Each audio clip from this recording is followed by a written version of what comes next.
My grandson shamed me for being poor and uneducated. I exposed his family's true source of wealth. The chandelier above me had 87 crystals. I counted them while my grandson told 200 people I was nothing. 87 crystals, each one catching the light like a tiny perfect TR. I remember thinking how strange that I could count crystals while my heart was breaking into 1,000 pieces. But that's what happens when you've spent 37 years learning to be invisible. You notice the details. You count the crystals. You memorize the pattern of the CA repet. You RN to disappear into the background of your own life. My name is Marga Retchen. I am 64 years old. I came to this country 41 years ago with 2 suitcases, a baby in my belly, and a heart full of hope. I married Michael Chun against his family's wishes. They said I was beneath him. They said I was uneducated. They said I was nothing. I proved them wrong by being a good wife, a good mother, a good woman. And then I proved them right by staying poor, by staying quiet, by staying invisible for NEARLY 4 decades. But today, on my grandson Jonathan's 18th birthday, I decided I was done being invisible. The Grand Pine Hotel was their monument to everything they had and I didn't. Crystal chandeliers, blue floors, waiters in white gloves who looked through me like I was a ghost. The mayor was there, shaking hands with my ex-husband Richard. My daughter Lily was there, beautiful and distant, with her perfect husband and her perfect life.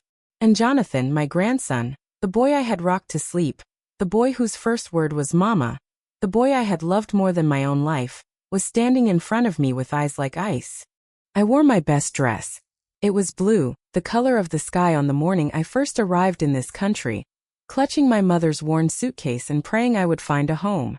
I had saved for 6 months to buy it at a second-hand shop on Clement Street. The fabric was soft, a little faded, but it was clean and it was mine.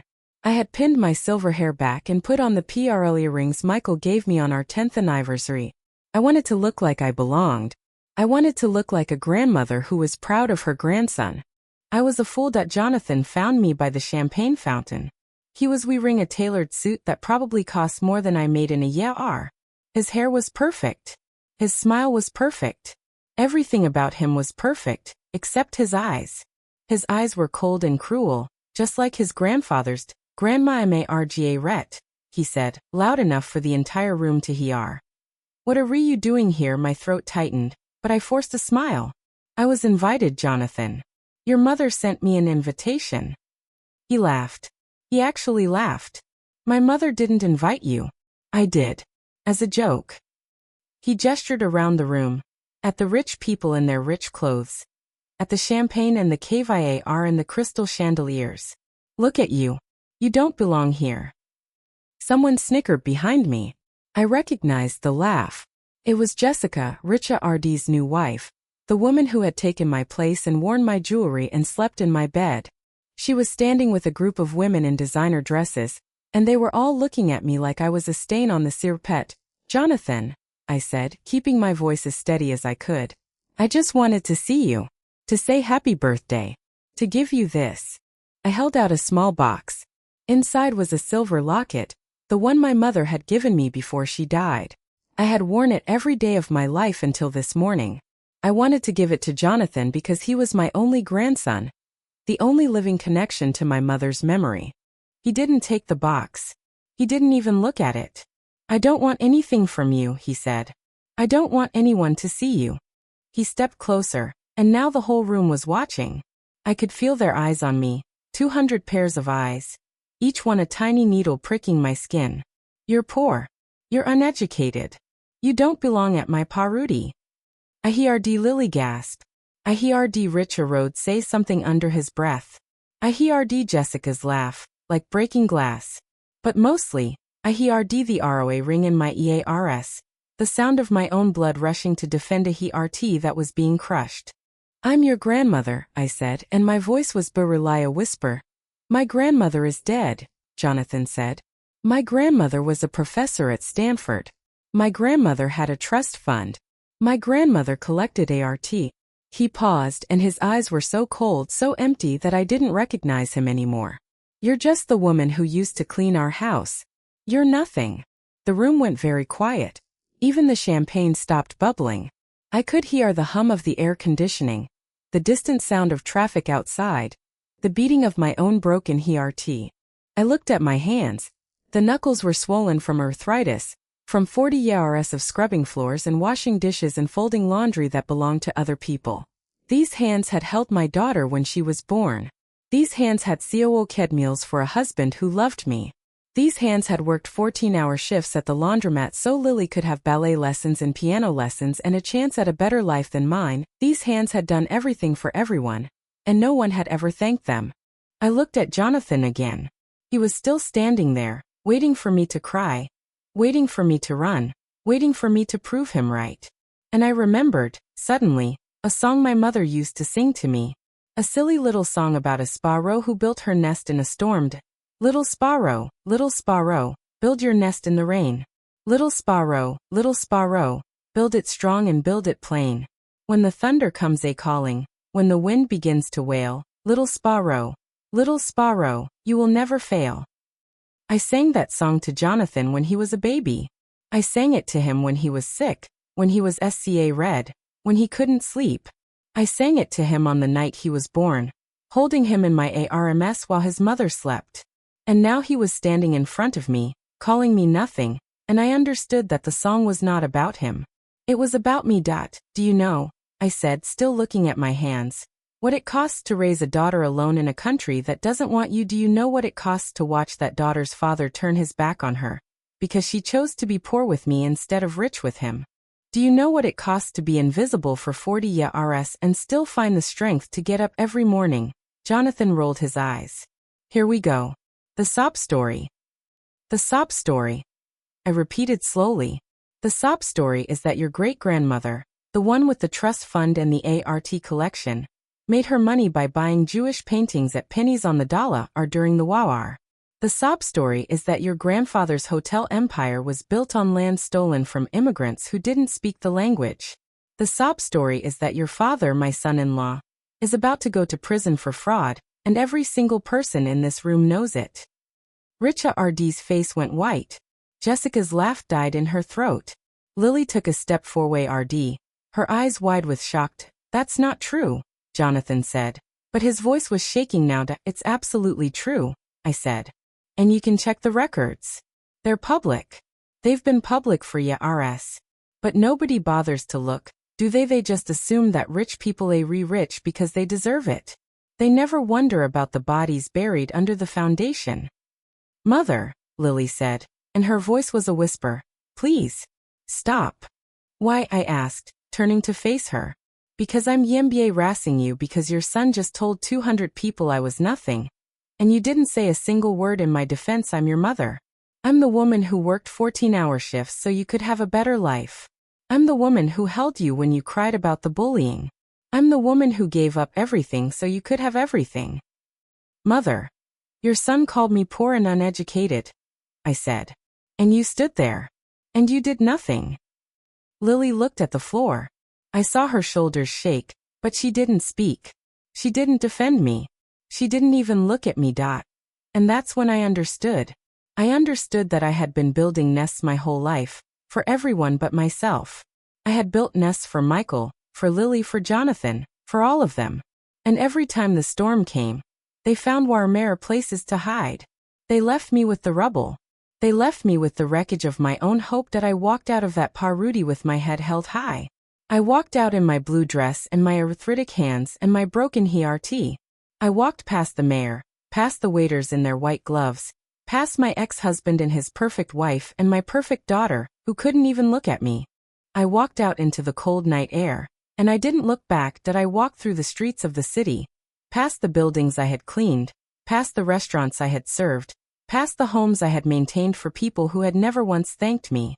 I walked until I reached the marina, where the old fishing boats swayed in the harbor, and I sat down on a weathered wooden dock, and listened to the water slap against the hulls. And I cried for the little girl who used to sing the Sparrow song under the moonlight. I cried for the young woman who believed that love would be enough to build a home. I cried for the mother who gave up her dreams so her daughter could have her own. I cried for the widow who had spent 10 years mourning a husband who was still alive when she buried him. I cried until I had no TRS left. And then I looked out at the water, and I thought about my mother, who told me a long time ago that the sparrow builds her nest not because she wants to be safe from the storm, but because she knows the storm always comes. And when the storm comes, you rebuild. You build it stronger. You build it higher. You build it so that no storm can ever tear it down again. I took the locket out of my pocket, the one I had tried to give to Jonathan. I opened it and looked at the picture inside. My mother's face, worn and faded, but still beautiful. She was smiling. She was always smiling. Even when we had nothing. Even when we were hungry. Even when the world told us we were nothing. Little sparrow, I whispered, build your nest in the rain. And I made a promise. To my mother. To myself. To every woman who had ever been told she was nothing that I would rebuild. I would build something so strong, so unshakable, that no one could ever tear it down. I would build it with my own hands, with my own heart, with my own stubborn refusal to disobey, or that I didn't know how. I didn't know when. I didn't know what it would cost me. But I knew one thing for certain. The sparrow was done being invisible. I got up from the dock and walked home. The apartment was small and cold, and the heat hadn't worked in weeks. I didn't see a re. I sat down at the tiny kitchen table and opened the notebook I had kept since Lily was a child. The pages were filled with drawings, crayon doodles of birds and flowers, and the little house she wanted us to live in someday. I turned to a blank page. I took out a pen, and I wrote, today, my grandson called me poor and uneducated. He told me I was nothing. He told me I didn't belong. He was wrong. I am not nothing. I am a sparrow. And I am building my nest in the storm. I didn't know what I was going to build. I didn't know how I was going to survive. But I knew that I was not going to disobey. I was not going to be invisible. I was not going to let them win. That night, I dreamed of my mother. She was standing in the garden behind our old house, the one we had to leave when I was 12, the one where she grew tomatoes and mint and the little white flowers I used to press between the pages of my books. She was smiling. Just like in the picture. Little sparrow, she said. The storm is coming. But you are not afraid. I woke up with a name on my lips. A name I hadn't thought about in yet. Mr. Gonzalez. He owned the laundromat where I used to work. The one where I scrubbed sheets and folded towels and cried in the bathroom when I thought no one was looking. He had been kind to me. He had seen me. He had treated me like a person, not a servant. I didn't know if he was still alive. I didn't know if he would remember me. But I knew that if I was going to rebuild my nest, I needed to start somewhere. I needed to find the people who had seen me, who had believed in me, who had treated me like I mattered. Because I did matter. I had always mattered. And it was time I root acting like it. The laundromat looked exactly the same. Same flickering fluorescent lights. Same rows of industrial washing machines humming like tired bees. Same smell of soap and bleach and the faint, sad perfume of other people's lives. I stood outside for a full 5 minutes, my hand on the door handle, trying to remember if I had ever been happy here. I had not. But I had been safe. And right now, safety felt like enough. I pushed the door open. The bell above it jingled, a tinny sound that made me flinch. A young woman behind the counter looked up from her phone and gave me the bored, dismissive glance that I had grown used to over 40 years. I was old. I was poor. I was invisible. She saw me and looked away. Can I help you? She asked, not looking up again. I'm looking for Mr. Gonzalez, I said. The owner. Does he still work here? She snorted. He's in the back. Old guy, lost his leg in the war. You a relative or something? Something. I said. She gestured with her thumb. Tawa Ardea Marquette private. I walked past her without another word. I didn't owe her an explanation. I didn't owe anyone an explanation. I was done explaining myself. The back room was small and cluttered, filled with boxes of detergent and spa repa RTS for broken machines. And there, sitting on a worn wooden stool with his leg propped up on a crate, was Mr. Gonzalez. He was older now, his hair white and thin, his face lined with years of hard work and rider luck.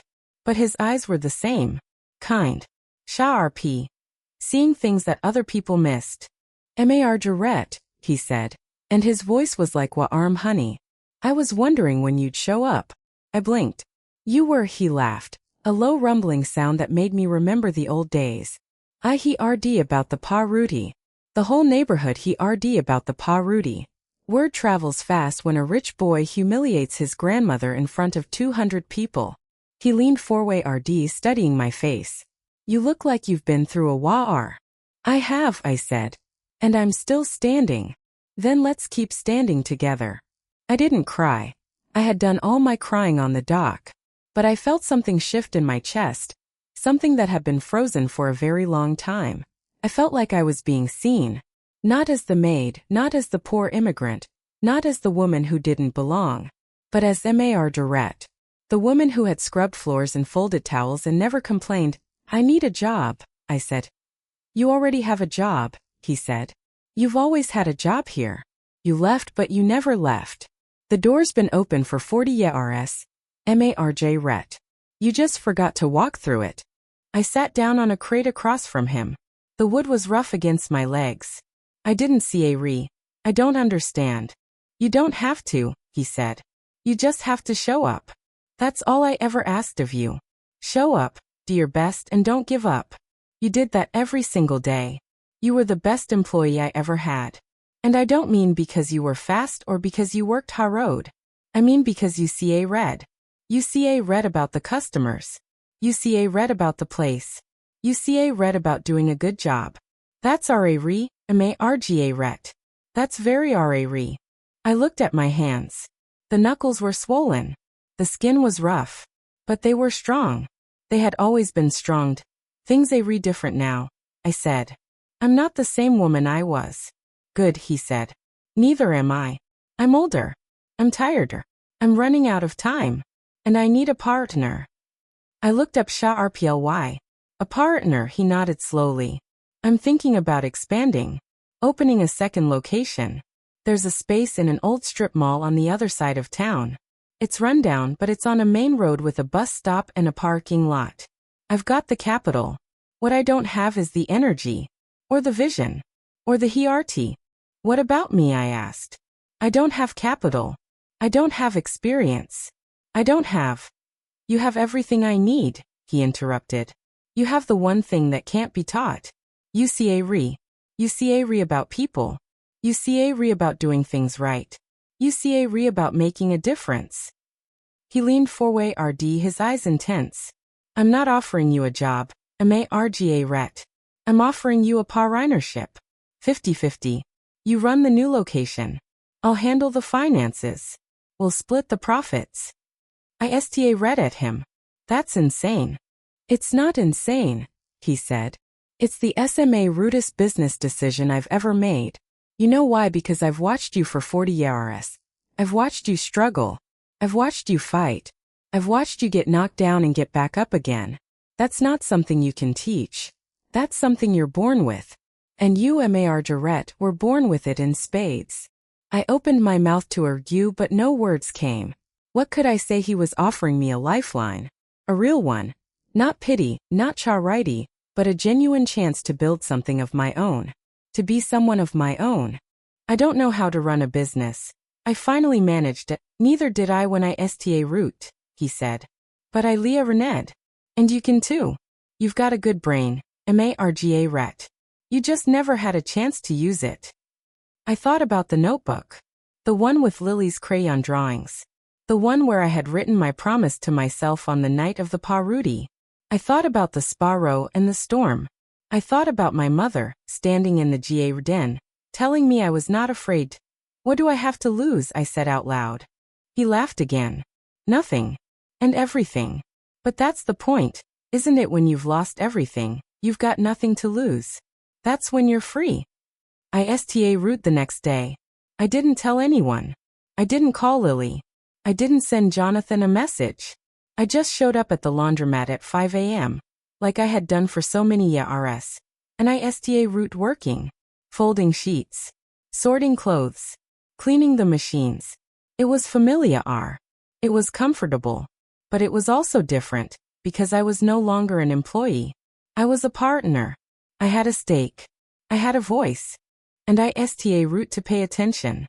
To the customers. to their stories, to their struggles. That there was the young mother, who came in every Tuesday with 3 loads of laundry, and a crying baby. I watched her struggle to fold a sheet one-handed while bouncing the baby on her hip. I walked over, and offered to hold the baby. She looked at me like I was an angel. That you don't have to do that, she said. That I want to, I said. I remember what it was like. You need a break. Let me help. She handed me the baby. He was warm and heavy and smelled like milk and baby powder. I held him close and rocked him gently, and I remembered holding Lily when she was this small. I remembered the way she looked at me, like I was the whole world. I remembered the way I felt, like I was invincible. The mother sorted her clothes. She folded her sheets. She sat down for the first time in hours. She looked at me with tired eyes and said, "Thank you. I don't know how I'm going to do this alone." "You're not alone," I said. "You never were. You just didn't know where to look." I root a little boa RD in the corner of the laundromat. A cork boa RD with pushpins. I wrote a sign. Lost and found. Need help, need something, leave a note. We'll figure it out together. People root leaving notes. Someone needed a used stroller. Someone needed a job. Someone needed a ride to a doctor's appointment. Someone needed a friend. I root matching people. I connected the woman with the stroller to a woman who was selling one. I connected the man looking for work to a business owner who needed help. I connected the woman who needed a ride to a retired nurse who had a CAR and free time. That it was small. It was simple. But it was something. It was a nest. And I was building it branch by branch. Mr. Gonzalez came to check on me at the end of the first week. He stood in the middle of the laundromat, leaning on his cane, looking around with a bemused expression. "You've changed the place," he said. "I've changed the place." I agreed. People are talking about it. About you. They're saying you're a miracle worker. I shook my head. I'm not a miracle worker. I'm just a woman who remembers what it's like to need help. That's the same thing, Marga Ret. That's exactly the same thing. He handed me a folder. I opened it. It was the lease agreement for the new location. The strip mall on the other side of town. The one with the bus stop and the parking lot. "I signed it this morning," he said. "The new place is yours. You run it. You manage it. You decide what it looks like, what it does, what it stands for. I'll handle the money. You handle the vision." I looked at the folder. At the lease. At his name and mine side by side. "I don't know if I can do this." I said. "I know you can," he said. "Because I've seen you do it. Every day for 40 years. You just never called it what it was. You called it survival. But it was building. You were building something beautiful. You just didn't see it." I went home that night with the folder under my arm. I sat down at my tiny kitchen table and opened my notebook. I turned to a fresh page and I wrote, "The new place. My place. I don't know what it will become. But I know what it will stand for. It will stand for everyone who has ever been told they are nothing. It will stand for everyone who has ever felt invisible. It will stand for me." I closed the notebook and looked out the window. The street was quiet. The sky was dark. But I felt something I hadn't felt in a very long time. Hope. The next day, I went to the strip mall. The space was empty and dusty, with cracked tiles and flickering lights. It smelled like mildew and neglect. It was not beautiful. But it was mine. Root cleaning. I scrubbed the floors. I wiped the windows. I replaced the light bulbs with my own hands. I painted the walls a soft shade of green, the color of new leaves in the spring. I hung a sign above the door, Spa Rose Nest Laundry. It was not a grand gesture. It was not a statement of power. It was just a small, simple space where people could bring their dirty clothes and their tired hearts and find something they didn't expect to find. They found kindness. They found patience. They found someone who would listen. The first week, we had 12 customers. The second week, we had 20. The third week, we had 40. It wasn't viral. It wasn't explosive. It was slow and steady and real. Just like my mother's garden. Just like the Spa Rose Nest. Mr. Gonzalez came to visit me at the end of the third week. He sat in a folding chair by the window and watched me fold a pile of towels. His eyes were proud. "You did it, Marga Ret. He said. I did it, I said. We did it. You gave me a chance. I took it. That's all. That's not all, he said. That's everything. You know what most people do when they get a chance? They wait for the perfect moment. They wait for the perfect conditions. They wait for someone else to take the first step. But not you. You didn't wait, Mar Durrett. You just showed up. I thought about that on the long walk home. I thought about all the years I had waited. I had waited for Richa Road to love me. I had waited for Lily to understand me. I had waited for Jonathan to appreciate me. I had waited for the world to see me as something other than poor and uneducated. And then I had stopped waiting. That night I received a phone call. The number was unfamiliar AR, but I answered anyway. Grandma, it was Jonathan. His voice was small and shaky, nothing like the arrogant young man who had humiliated me in front of 200 people. Grandma, I need your help. I didn't say anything. I just listened. They arrested Dad, he said. The FBI raided the house. They took everything. Grandfather is in the hospital. Jessica is gone. I don't have anywhere to go. I don't have anyone else. I closed my eyes. I thought about the sparrow. I thought about my mother. I thought about the song. Where are you? I asked. I'm at the laundromat. The old one. I didn't know where else to go. I hung up the phone. I put on my coat. I walked out the door. I didn't know why I was going. I didn't know what I was going to say. I didn't know if I was going to forgive him or send him away or something in between. But I knew one thing, that the storm was still coming. And I was going to face it. The old laundromat was dark when I got there, except for the flickering light above the entrance. Jonathan was sitting on the curb, his shoulders hunched, his expensive suit wrinkled and dirty. He looked like a different person. Smaller. Younger. More like the little boy I used to rock to sleep than the cruel young man who had called me nothing. He looked up when he heard my footsteps. His eyes were red. His face was pale. He was trembling. Grandma, he said. His voice cracked on the second syllable. I stopped a few feet away from him. I didn't sit down. I didn't reach out. I just stood there and looked at him. Your father was arrested, I said. It wasn't a question. He was. They came at 6 in the morning. FBI. Sick. A whole team of them. He wiped his nose with the back of his hand. They took computers, files, bank records. They said he was running a fraud scheme. Something about the hotel finances. Something about shell companies. I don't understand any of it. And your grandfather? He had a heart attack. They took him to the hospital.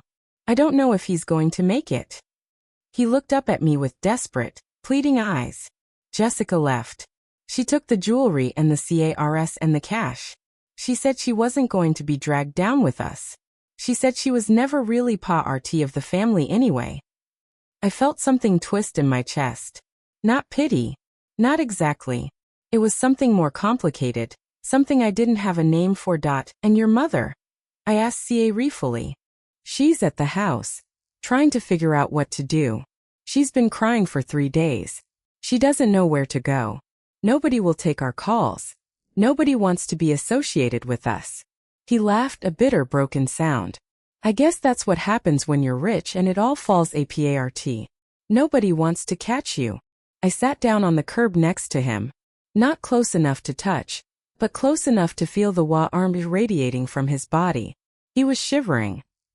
He was wearing a thin jacket and the night was cold. Why did you come here? I asked. Why didn't you go to your friends, your mother, anyone else? He was silent for a long moment. I could see him struggling to find the words. Because you were the only person who ever loved me for me, he finally said. Not for my money. Not for my family name. Not for what I could do for you. You loved me because I was your grandson. And I threw it in your face.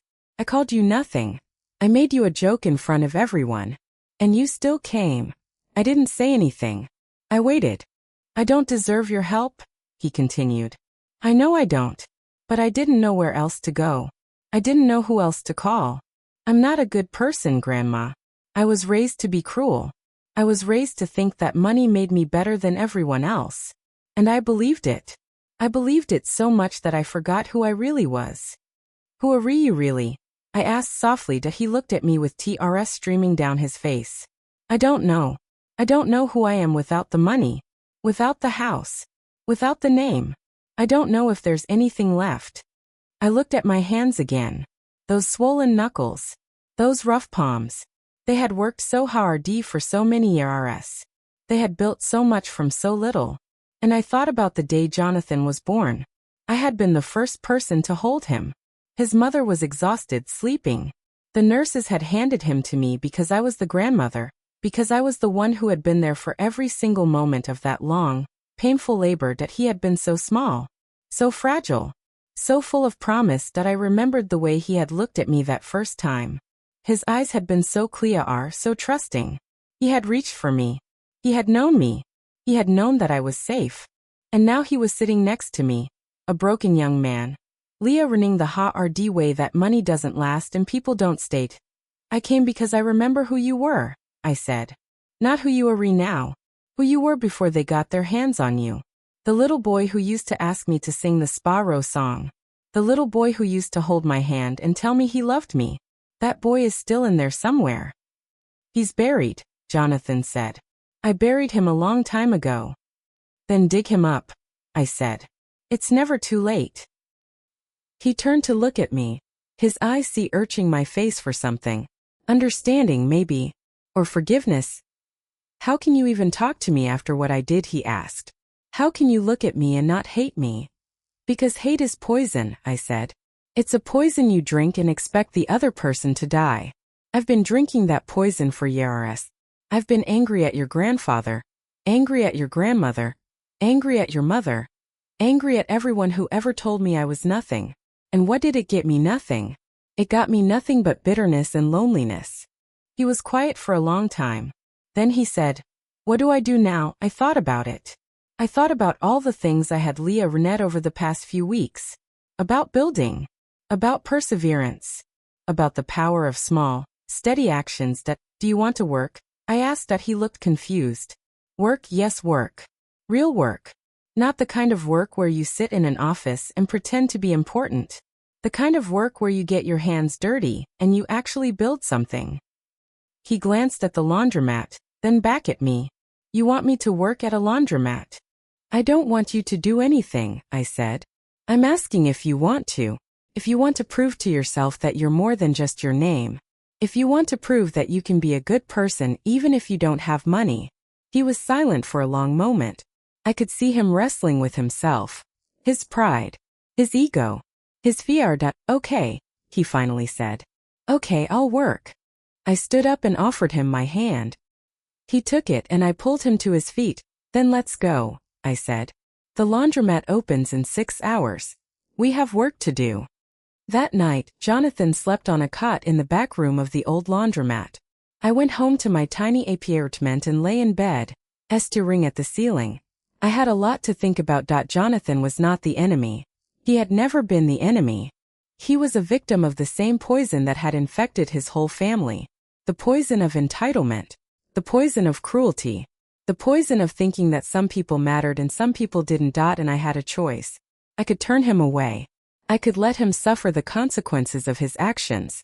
I could let him live in the hard way that the world doesn't worry about your feelings. Or I could show him a different way. A better way. That I remembered my mother's voice. The Sparrow song. The line about building the nest strong and plain. That was what I had to do. I had to build Jonathan strong. I had to show him that there was another way to live. A way that didn't involve crushing other people to get what you wanted. I came back the next morning at 4:30 a.m. Jonathan was already there, standing in the middle of the laundromat, looking lost. I don't know what to do, he said. Then watch, I said. And Leah RN. And don't complain. I showed him how to start the machines, how to sort the clothes, how to fold the sheets so they were crisp and neat, how to spot a stain and treat it before it's set. He was clumsy at first, but he was trying. He didn't complain. He didn't make excuses. He just worked. After the first hour he was sweating. His hands were raw from handling the hot laundry. He was breathing heavily. You're going to get tired, I said. It's going to hurt. But you're going to keep going. That's what work is. It's not about talent or intelligence. It's about persistence. It's about showing up every single day and doing the work. Even when you don't want to. Even when it's hard. Even when it's unfair. He nodded. My dad never worked like this. He never worked at all. He just sat in his office and made phone calls. Then your dad never really worked, I said. He just pretended to. There's a difference. At noon, I made him a sandwich. Peanut butter and jelly on white bread. Nothing fancy. He ate it like it was the most delicious thing he'd ever had. Where did you learn to do all this, he asked, gesturing at the machines, at the clean clothes, at the order I had imposed on the chaos. I learned by doing, I said. I learned by making mistakes. I learned by getting back up every time I fell down. That's the only way to learn anything that matters. He looked at me with something that might have been respect. Or maybe just exhaustion. My mom told me you never graduated high school, he said ruefully. She said you never had the chance. That's true, I said. I didn't have the chance. But that doesn't mean I'm not educated. I've studied people my whole life. Iba estudiar chip. I've studied survival. You can't learn that in a classroom. He was silent for a moment. Then he said, Grandma, I'm sorry. I'm sorry for what I did. I'm sorry for what I said. I was cruel and stupid and I don't deserve your kindness. I looked at him. Really looked at him. I saw the boy he used to be. I saw the man he could become. Apologies are just words, I said. What matters is what you do next. Are you going to be the same person or are you going to be different? He nodded slowly. I'm going to be different. I don't know how yet. But I'm going to try. And that was enough. That was the start. I thought about the sparrow. And I thought about the nest. And I thought about how even the smallest branch could hold the weight of the whole structure. That night, after Jonathan had gone to sleep on his cot, I walked home through the cold streets.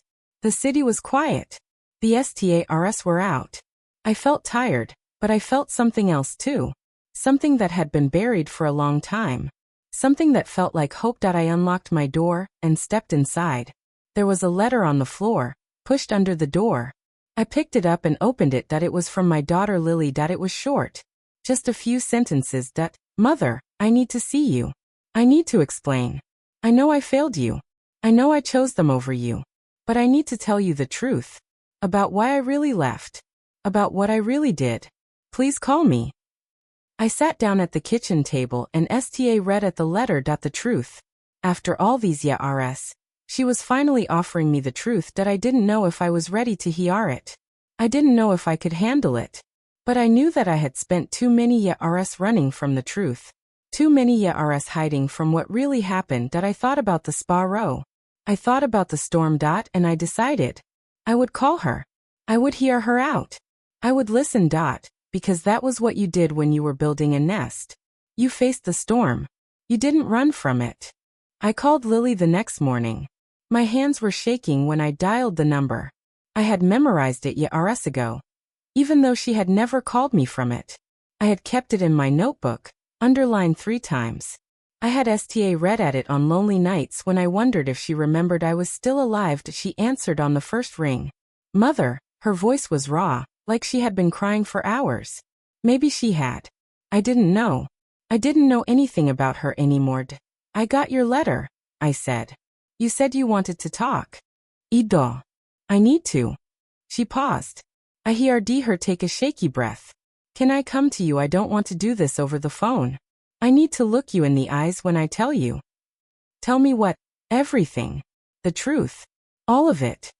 I gave her my address. She said she would be there in an hour. I hung up the phone and sat at my kitchen table, ring at the cracks in the wall. I had covered them with a painting Lily made when she was 7. A sparrow perched on a branch. The colors were faded now, but the bird was still there, still watching me. I thought about all the years I had spent wondering what went wrong. I had replayed every conversation, every argument, every cold shoulder. I had blamed myself. I had blamed Richa Road. I had blamed the whole cruel family. But I had never blamed Lily. I couldn't. She was my daughter. She was the only thing I had ever done right. When the doorbell rang, I opened it slowly. Lily was standing there, looking nothing like the poised, perfect woman I had seen at the Parudi. Her hair was unwashed. Her eyes were red and swollen. She was wearing sweatpants and an old sweater that looked like it had been slept in for days. "Mother," she said.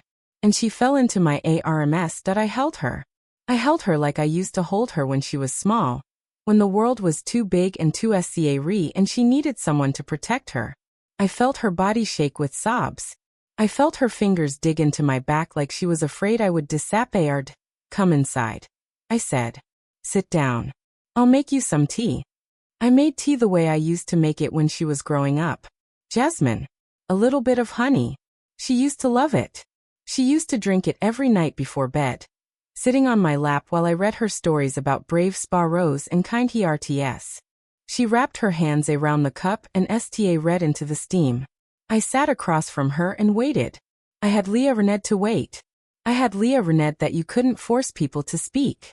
You had to let them find their own words. "Mom," she root. And then she stopped. "Take your time." "I said that I should have defended you," she said. "At the party. I should have stood up for you. I should have told Jonathan to shut up. I should have told him who you really are. Instead, I stood there. I was a coward road." "Yes," I said. "You were." She flinched at my words, but she didn't argue. "I've been a coward my whole life," she said. "That's what I need to tell you. That's why I left. That's why I stayed away. Not because I didn't love you. Because I was scared of what they could do to me." "What could they do to you?" I asked as she looked up at me, and her eyes were full of pain. "Richard told me that if I stayed with you, if I defended you, if I acted like you were my mother, he would cut me off. He would take away everything. The house, the school, the trust fund, my entire future. He said I had to choose. You or everything else." I felt my stomach drop. "And you chose everything else." "I chose survival," she said. "I was 18 years old. I was scared. He was so powerful. He had lawyers, money, connections. What could I do? What could we do if I fought him? He would destroy us both. He would have taken you to court. He would have had you deported. He could have done anything." I remembered those years. I remembered the threats. The way Richard had dangled Lily in front of me like a prize I had to earn. The way he had taken her away and given her back only when I behaved. The way he had made me feel small and powerless and scared. "I didn't know," I said. "I thought you chose him because you wanted to. Because you thought I wasn't good enough." "That's what he told me to tell you," she said. "He said if I told you the truth, you would try to fight. You would do something reckless. He said he would make your life miserable. He said he would take everything away from you." And I believed him. She reached across the table and took my hands. Her fingers were cold. "Mom, I was so young. I didn't know how to stand up to him. I didn't know how to fight. I thought if I just did what he said, I could protect you. I could keep you safe. I could make sure you still had a place in my life." "But you didn't have a place in my life," I said. "You had nothing to do with my life. You disappeared." "I know," she said. "And I'm so sorry. I'm so sorry. Every day for 20 years I wanted to call you. Every birthday, every Christmas, every time something good happened I thought of you. I wanted to tell you. But I didn't know how. I thought the damage was done. I thought you hated me." "I never hated you," I said. "I could never hate you. You're my daughter. You're the best thing I ever did." She root crying again. I pulled her close and held her, just like I used to. I felt her tears soak through my shirt. I felt her shoulders shake. "I don't deserve you," she said. "That nobody deserves anything," I said. "We just have to try." We talked for hours. She told me everything. The years of silence. The years of pretending to be the perfect daughter to a family that was anything but perfect. She told me about her marriage. How it had been arranged by Richard to strengthen business ties. How she had never really loved her husband, but had stayed because she didn't know how to leave. How she had spent 2 decades being a ghost in her own life, just like me. "Jonathan doesn't know about any of this," she said. "He was raised to believe the same things I was raised to believe. That money makes you better. That poor people are lazy. That kindness is weakness." I tried to teach him differently, but his father and grandfather were always there, undoing everything I said. I thought about Jonathan, sleeping on a cot in the back of the laundromat. I thought about the way he had apologized, the way he had worked, the way he had listened. He's changing, I said. He's here with me. He's working at the laundromat. He's trying. Lily looked up at me with wide eyes. He's with you. He came to you. I came to him, I said. He called me. He needed help. I showed up. She read at me like I was some kind of miracle. How can you still be so kind after everything we did to you, after everything they took from you? I'm not kind, I said. I'm practical. Hatred doesn't fix anything. It just makes you tired. I've been tired for a long time. I'm tired of being angry. I'm tired of being bitter. I'm tired of letting them live in my head for free. Lily was quiet for a long time. Then she reached into her purse and pulled out a folded piece of paper. She handed it to me. Dad. What's this? I asked. I was going to give it to you years ago, she said. When I was 18. But I was too red. I kept it hidden all this time. I think I always knew I would give it to you eventually. I unfolded the paper. It was a letter, written in her handwriting, faded and crumpled from years of being folded and unfolded. Dear Mom. I read silently. I'm sorry I'm not brave enough to stand up to him. I'm sorry I'm not strong enough to be the daughter you deserve. One day, I'll tell you the truth. One day, I'll make it right. Please don't give up on me. Please don't forget me. I love you. I always have. I always will. I looked up at her. My vision was blurry with TRS. Why didn't you give this to me? I asked. Because I was a coward, she said. And I thought it was too late. And I thought you would hate me. And I thought nothing I could do would ever make up for what I did. Nothing can make up for it, I said. But that's not the point. The point isn't to make up for it. The point is to move four-way road. The point is to build something new. She nodded slowly.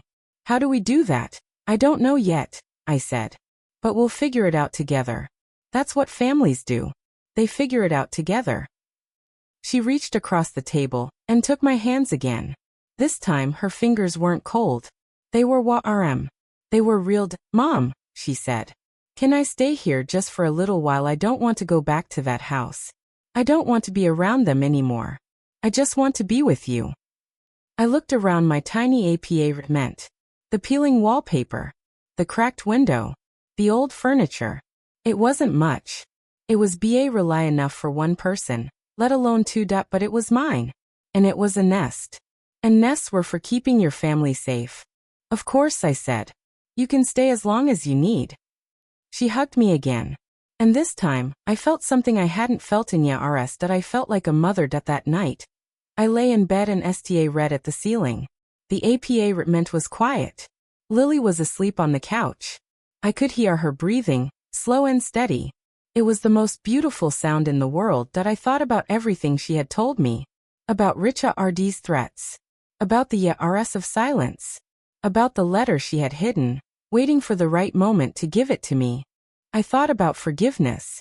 I thought about how easy it was to hold on to anger. How comfortable it was to be bitter. How tempting it was to push people away so they couldn't hurt you again. And I thought about the sparrow. I thought about my mother. I thought about the storm. That I didn't know what was coming next. I didn't know if Richard would recover. I didn't know if Jessica would come back. I didn't know if the family would ever be whole again. But I knew one thing for certain. I was not going to give up on my daughter. I was not going to give up on my grandson. I was not going to give up on myself. Because that was what sparrows did. They built their nests. They weathered the storms. And they kept going. I closed my eyes and listened to Lily's breathing. And for the first time in 20 years, I felt like everything might be okay. The morning after Lily came home, I woke up to the smell of burning toast. I sat up in bed, my heart pounding. And for a moment I didn't know where I was. Then I remembered. Lily. Jonathan. The laundromat. The new life I was building from the rubble of the old one. I walked into the kitchen. Lily was standing at the stove holding a smoking pan, her face a mixture of panic and embarrassment. She had flour on her cheek and a dish towel draped over her shoulder like she had seen people do in movies. I was trying to make breakfast, she said. I wanted to do something nice. I didn't realize the stove was so aggressive. I laughed. I couldn't help it. The sound surprised me. I hadn't laughed in a long time, not really, not from deep in my belly. Felt good. Let me show you, I said, taking the pan from her. You have to watch the heat. You can't just turn it on high and walk away. I know that now, she said sheepishly, that I made eggs and rice, the way I used to make them when she was little. Simple food, but filling. She ate it like she had been starving for years. Maybe she had been. Not for food, but for something else. Something I couldn't name.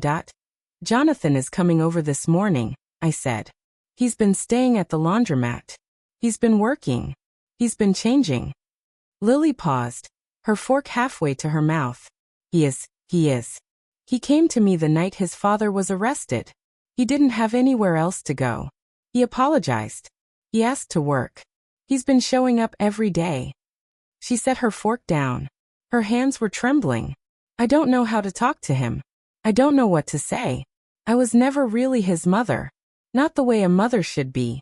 I was too busy trying to survive. Too busy pretending to be someone I wasn't. Then start now, I said. Just start, say hello. Ask him how he's doing. That's all you have to do. The rest will come. She nodded slowly. You make it sound so simple. It's not simple, I said. It's the hardest thing in the world. But it's worth it. He's worth it. You're worth it. Jonathan arrived at 9 o'clock. He looked different from the day he had shown up at the laundromat. Still tired, still worn, but there was something new in his eyes. Something that looked like determination. That he stood in the doorway of my tiny apartment, looking at Lily, looking at me. He didn't know what to say. I made breakfast, Lily said. Well, I tried. Grandma saved it. Jonathan smiled. It was a small smile, uncertain, but it was real. I'm not hungry, he said. But I can stay. If that's okay. Sit down, I said. We have things to talk about. We sat at the small table, the three of us, crowded and uncomfortable. There was so much history between us. So much pain. So many words that had never been said. I've been thinking, I said. About what happens next. About the laundromat. About the new location. About all of it. Lily looked at me. What do you mean?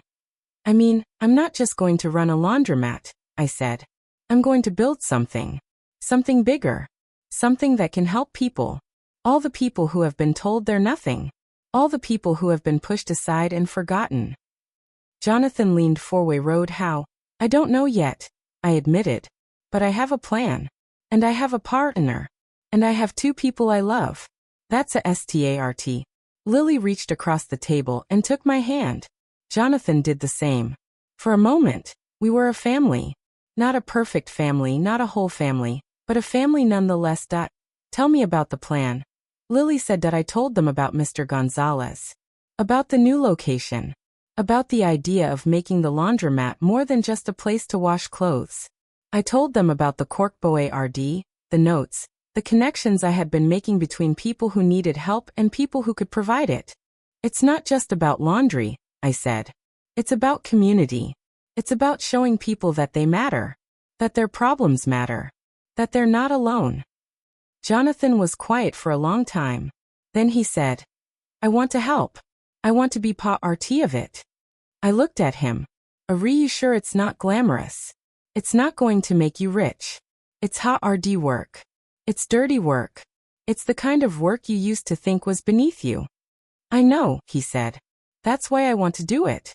I need to prove to myself that I can be more than what I was. I need to prove that I can be good. Lily squeezed my hand. I want to help too. I don't know how, but I want to try. I looked at them. My daughter. My grandson. The two people who had hurt me the most sitting at my table asking to be part of my life. And I realized something. The nest I was building wasn't just for me. It was for them too. It was for everyone who had ever felt lost and alone and invisible. Okay, I said. Then let's get to work. The next few weeks were a blur of activity. We transformed the new location from a dusty, neglected space into something warm and inviting. Lily painted the walls with me, her hands getting as dirty as mine. Jonathan fixed the plumbing, Leah running as he went, making mistakes and fixing them. Mr. Gonzalez came by every day, sitting in his folding chair, offering advice and encouragement. We installed new machines. We bought a coffee maker and a small refrigerator. We set up a little corner with books and toys for children. We hung the Spa Row painting on the wall. The one Lily had made when she was 7 at the grand opening was quiet. No rivens, no cameras, no mayor. Just a few customers, some curious neighbors, and a sign above the door that read Spa Row's Nest Laundry. The first week was slow. The second week was better. By the third week, we had a steady stream of customers. Word was spreading. People were talking about the laundromat with the kind owner. The one who remembered your name. The one who offered coffee and conversation while you waited for your clothes. I sta root keeping a journal. Not for myself but for the customers. I wrote down their stories, their struggles, their small victories. I kept them in a box under the counter, a record of the lives I was touching. One day, a woman came in with her 2 children. Her name was Maria, and she had just fled an abusive relationship. She had nothing but a few bags of clothes and a HRT full of FIAR. She looked at me with eyes that had seen too much. I don't know where to go, she said. I don't have anyone. You have me, I said. You have this place. You're safe here. I helped her wash her clothes. I gave her coffee and bread. I let her children play with the toys in the corner. And when she left, she was crying. But they were different TRS. TRS of relief. Thank you, she said. No one has ever helped me like this. That's what we do here, I said. We help. Lily watched me with that woman. She saw the way I listened. The way I didn't judge. The way I gave without expecting anything in return. That's why you survived, she said to me later. That's why you're still standing. Because you give. Because you see a That's your superpower. I shook my head. It's not a superpower. It's just being human. But most people aren't like you, she said. Most people are afraid. They're selfish. They're too busy protecting themselves to help anyone else. But not you. You just keep giving. I thought about that. I thought about all the YRS I had given. All the YRS I had been taken for granted. All the YRS I had been invisible. Giving isn't weakness, I said. It's strength. It took me a long time to understand that. Jonathan came to me one evening, after the laundromat had closed. He was tired, his hands rough from the work, but there was a peace in his eyes that hadn't been there before. Grandma, he said. I need to tell you something. I sat down on a folding chair and motioned for him to sit next to me. When I was 15, he said, I found out something about my father, about his business, about how he really made his money. I felt my stomach tighten. What did you find out? I found the documents, he said, hidden in his study. Shell companies, offshore accounts, fake contracts. It was all a lie. Everything. The hotels. The golf course. All of it. He took a deep breath. I didn't say anything. I was SCA red. I was selfish. I was already living the life, enjoying the money, pretending it was real. I didn't want to destroy everything. So I kept it to myself. I looked at him. This boy who had called me nothing. This boy who was now sitting next to me, confessing the worst thing he had ever done. Why are you telling me this? I asked. Because I'm tired of hiding, he said. I'm tired of being a coway road. I'm tired of pretending to be something I'm not. I want to be honest. I want to be good. I want to be someone you can be proud of. I reached over and took his hand. It was rough and callous from the work. It was the hand of someone who was trying. I am proud of you, I said. Not for what you did. For what you're doing now. For the person you're trying to become. He looked at me with TRS in his eyes. You're not angry. I'm not angry, I said. I'm grateful. Grateful that you trusted me enough to tell me the truth. He hugged me then, tight and fierce, like he was afraid I would disappear. And I held him, just like I had held him when he was a baby. That night, I lay in bed and thought about everything. The truth. The secrets. The lies that had built the Chin Empire. And the truth that was tearing it down. I thought about the Spa Row, the storm, the nest. And I realized something. The nest wasn't just a place. It was a choice. A choice to build something strong and beautiful out of the wreckage. A choice to be kind. A choice to be brave. I didn't know what was coming next. But I knew I was ready for it. Because I was a sparrow. And sparrows don't give up. They just keep building. The documents Jonathan gave me were thin.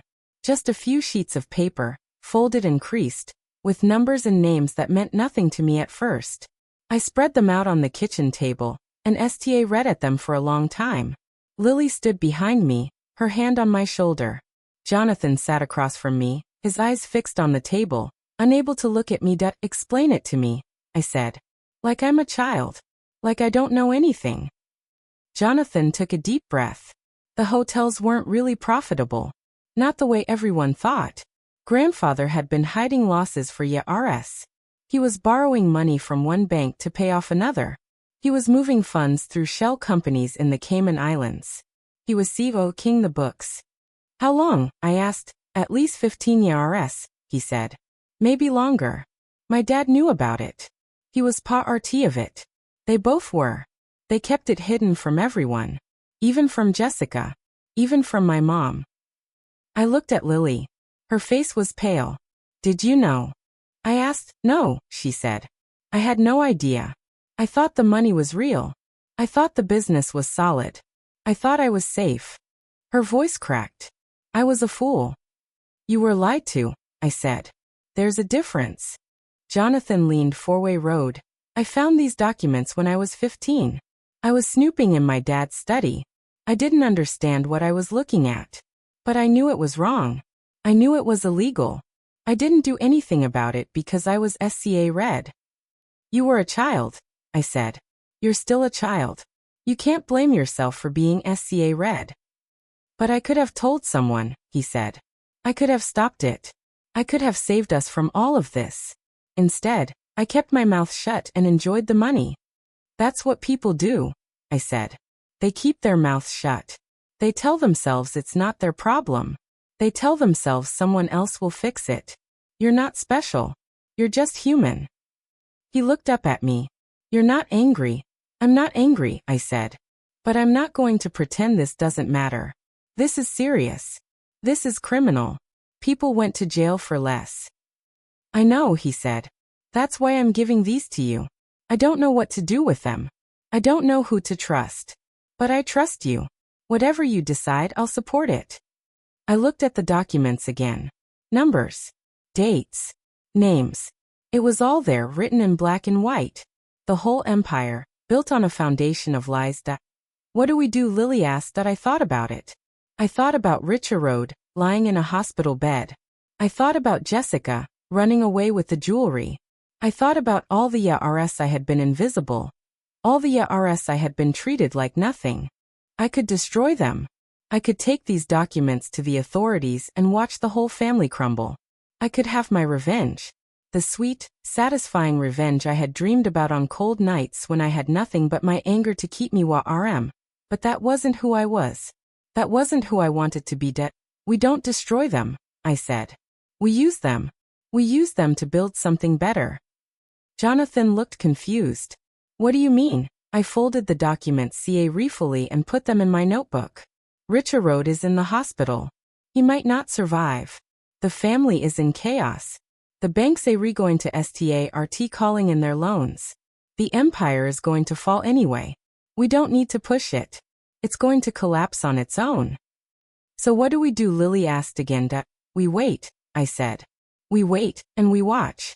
And when the time is right, we offer them a way out. A way out, Jonathan's voice was sharp. After everything they did to you, after everything they did to us, I looked at him. I saw the anger in his eyes. The same anger I had ride for so many years. The same anger that had eaten me alive. Revenge is a poison, I said. I told you that. It makes you bitter. It makes you cruel. It makes you just like them. I don't want to be like them. I want to be better. He was silent for a long time. Then he nodded slowly. Okay, he said. Okay, I trust you. That night I didn't sleep. I sat at the kitchen table with the documents spread out in front of me. I read them over and over. I memorized every number, every name, every date. I thought about all the people who had been hurt by this family, the investors who lost their savings, the employees who lost their jobs, the people who had trusted the Chens and been betrayed. I thought about my mother. I thought about the Sparrow song. I thought about the nest. And I made a decision. The next morning, I went to the hospital. Richard Road was in a private room, hooked up to machines that beeped and hummed. He looked old and small, nothing like the powerful man who had destroyed my life. His eyes were closed. His skin was gray. I sat down in the chair next to his bed and waited. He didn't wake up for a long time. I didn't mind. I had Leah Rened to wait. When he finally opened his eyes, he looked at me like he was seeing a ghost. What are you doing here? I came to talk, I said. I came to offer you something. He tried to laugh, but it turned into a cough. What could you possibly offer me? The truth, I said. The truth about your business. The truth about your lies. The truth about everything. His eyes widened. What are you talking about? I'm talking about the shell companies, I said. The offshore accounts. The fraudulent loans. The IRS of COO King, the books. I pulled the documents out of my bag and held them up. I have it all. Everything. Every single dirty secret. Richard Road Sta read at me. His face went even paler. Where did you get those? From your grandson, I said. He found them years ago. He's been CA-ring the guilt ever since. Richard closed his eyes. What do you want? I want to offer you a deal, I said. I'm not going to destroy you. I'm not going to expose you. I'm going to give you a chance to fix this. What kind of chance? You're going to tell the truth, I said. You're going to confess everything. You're going to cooperate with the authorities. You're going to make restitution to the people you cheated. And you're going to do it publicly. He shook his head. That's not a chance. That's a prison sentence. It's a chance to save your soul, I said. It's a chance to be something other than a monster. It's a chance to be remembered as someone who finally did the right thing. Richard was quiet for a long time.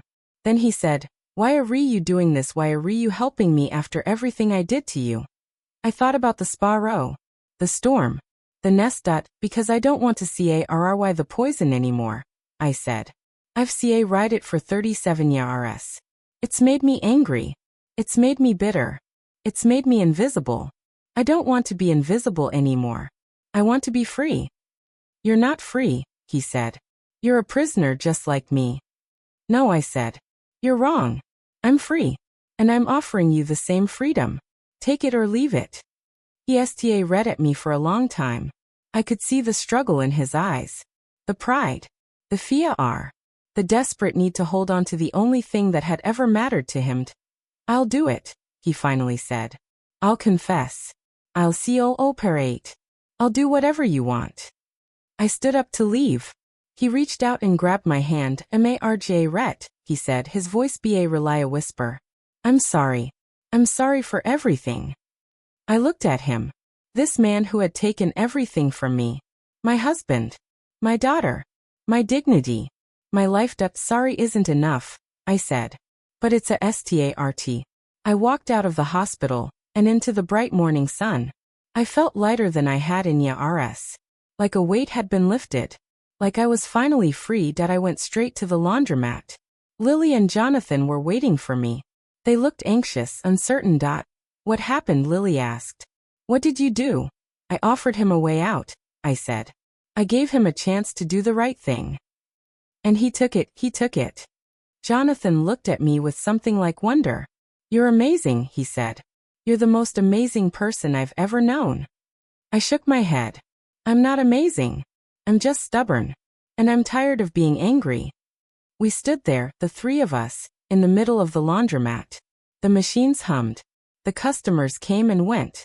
The Sparrow watched from its perch on the wall. And for the first time in my life, I felt like I was exactly where I was supposed to be. That night, I opened my notebook and turned to a fresh page. I wrote down everything that had happened. The documents. The hospital. The confession. The forgiveness. And I wrote this. The Sparrow builds her nest not because she wants to be safe from the storm, but because she knows the storm always comes. And when the storm comes, she rebuilds. She builds it stronger. She builds it higher. She builds it so that no storm can ever tear it down again.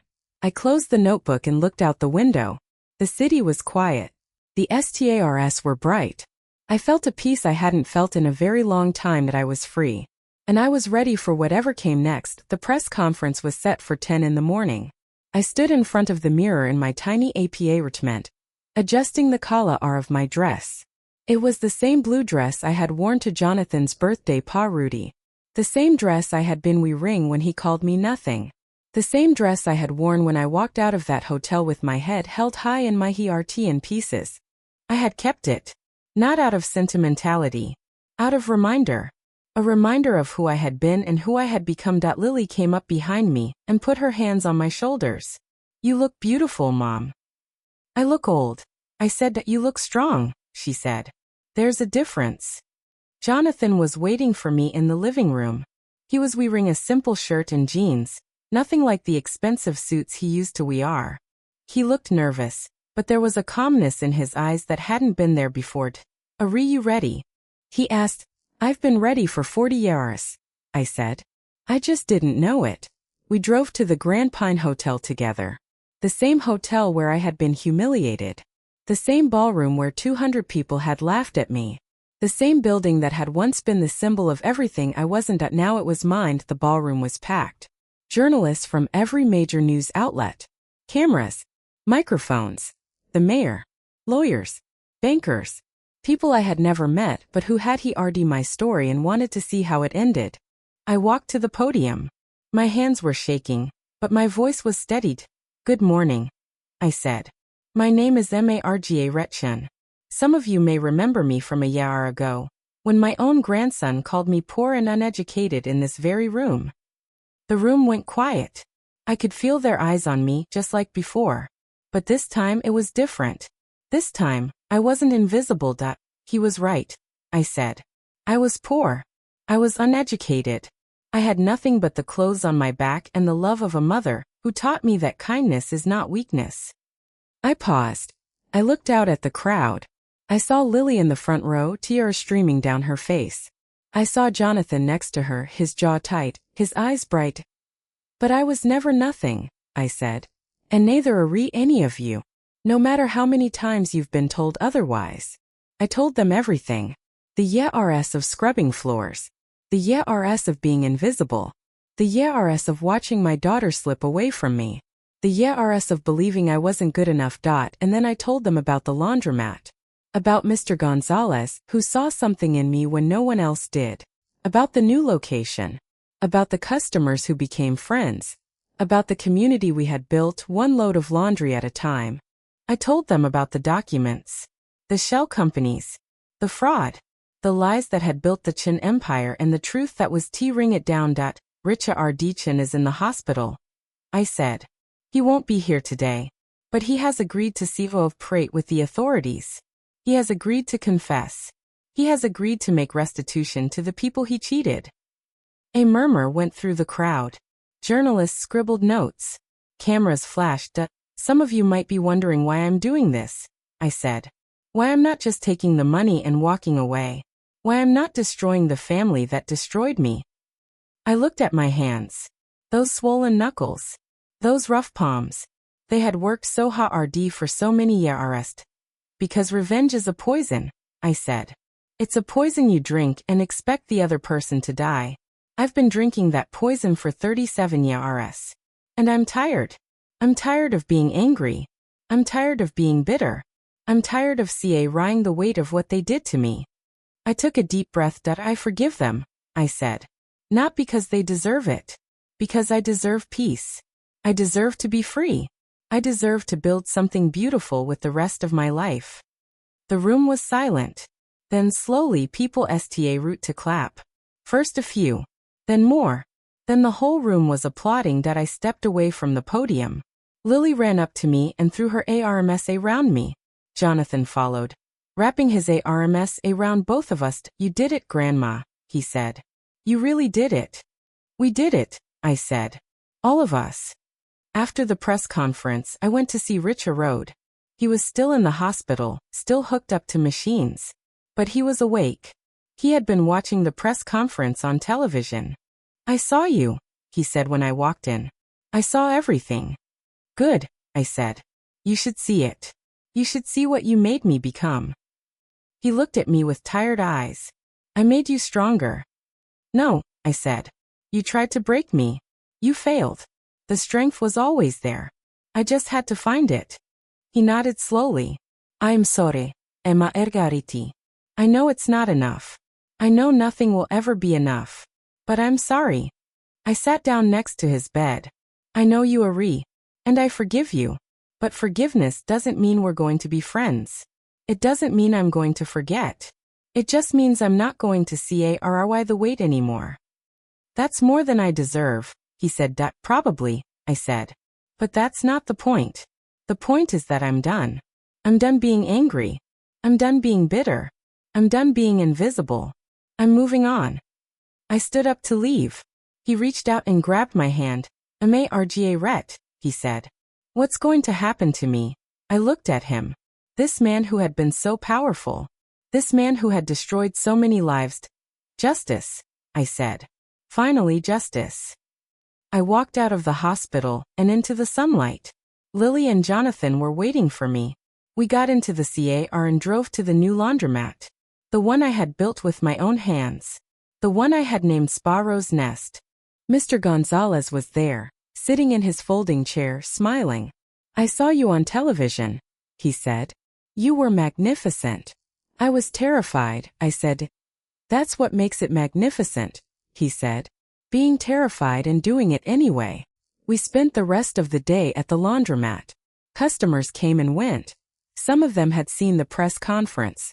They congratulated me. They hugged me. They told me I was an inspiration. I didn't feel like an inspiration. I just felt like me. Marga Ret. The woman who had been invisible and wasn't anymore. That evening I stood in the middle of the laundromat and looked around. The machines hummed. The lights flickered. The Sparrow painting hung on the wall, faded but still beautiful. This is my nest, I said to Lily and Jonathan. This is what I built. This is what I'm going to keep building. We're going to keep building it with you, Lily said. Together, Jonathan said. I looked at them. My daughter. My grandson. The two people who had hurt me the most and the two people who had helped me heal together, I said. That night, I opened my notebook and turned to the last page. I wrote, the Sparrow builds her nest not because she wants to be safe from the storm, but because she knows the storm always comes. And when the storm comes, she rebuilds. She builds it stronger. She builds it higher. She builds it so that no storm can ever tear it down again. My name is Marga Retchen. I am a woman who survived. I am a sparrow. And I choose to fly. I closed the notebook and put it on the shelf next to Lily's painting. I looked out the window at the city lights. I thought about my mother. I thought about the song. I thought about everything I had been through and everything I had become. I was freed. The next morning, I went back to the laundromat. The sun was rising over the city, painting the sky in shades of pink and gold. I stood in the doorway and breathed in the smell of soap and bleach and possibility. Lily came up behind me. What are you thinking about? I smiled. I'm thinking about tomorrow. And the day after that. And the day after that. I'm thinking about all the days I have left, and all the nests I'm going to build. She put her arm around me. I'm proud of you, Mom. I'm proud of me too, I said. It took me a long time to get here. But I'm here. And I'm not going anywhere. Jonathan came running down the street, a paper bag in his hands. Breakfast, he called out. I brought breakfast. We sat on the curb and ate. The three of us. A family. Imperfect, broken, but together. This isn't how I thought my life would end up. I said. Me neither. Lily said. Me neither. Jonathan said. We laughed. It was a good laugh. A real laugh. A laugh that came from deep in our bellies. Maybe that's the point, I said. Maybe the best things in life are the ones you don't plan. I looked at the Sparrow painting in the window. It seemed to be smiling at me. And I knew, with a certainty that filled my whole body, that everything was going to be okay. Because I was a sparrow. And sparrows don't give up. They just keep building. I thought about all the years I had spent invisible. All the years I had let them make me feel small. All the years I had ride the poison of anger and bitterness. And I let it all go. Did I let it go like a bird releasing a branch? Did I let it go like a storm passing over? Did I let it go like a nest being rebuilt? That the camera pans out. Margaret stands with her family, smiling into the sunlight. Behind them, the laundromat glows warm and inviting. A new sign hangs above the door. Espiero's Nest Laundry, where everyone belongs. A sparrow perches on the corner of the sign, chirping softly. Text fades in. This story is inspired by real events and the countless women who have built nests from ashes. Margaret's voice in voice-over. Little sparrow, build your nest in the rain. Little sparrow, build it strong and build it plain. When the thunder comes a-calling, when the wind begins to wail, little sparrow, you will never fail.